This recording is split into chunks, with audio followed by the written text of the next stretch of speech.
In the real world, we're too often deemed not worthy of fictional gadgets. None of us are getting a proton pack or a flux capacitor anytime soon. But if you're looking for a car roof-mounted licorice dispenser, like the one featured in Wayne's World, that can be arranged. Candy Phelps, a web designer based in Madison, Wisconsin, wanted that licorice dispenser as soon as she saw it in the 1992 movie, but no one was selling it, which is both bogus and sad. And that's just really sad.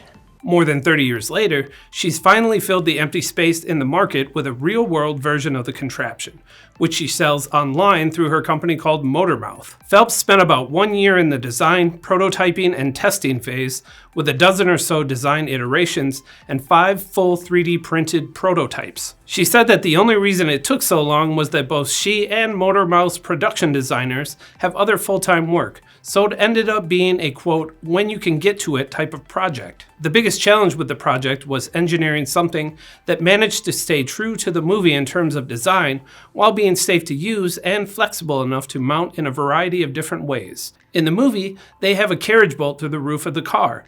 Most people aren't going to do that, so we needed to find alternative options, said Phelps, adding that in the end, Motormouth went with options for screws, straps, and adhesive stickers. She said that customers have also used magnets, Velcro, and suction cups to mount it. The threads for the dome and bottom plate also took some iteration, as did the parts that the knife is mounted to. Phelps said they kept breaking off, so her team had to develop something that was sturdy enough for quite a bit of pressure, but that also worked in the injection mold process. Once Motormouth finalized the design, the company needed to find a manufacturer. Most US options were well out of the company's budget, but it found a manufacturing partner in China with the required ISO certifications. Naturally, there were some time zone and communication challenges, but in the end, we were very happy with the manufacturers that we found, and definitely plan to continue using them for future runs, said Phelps.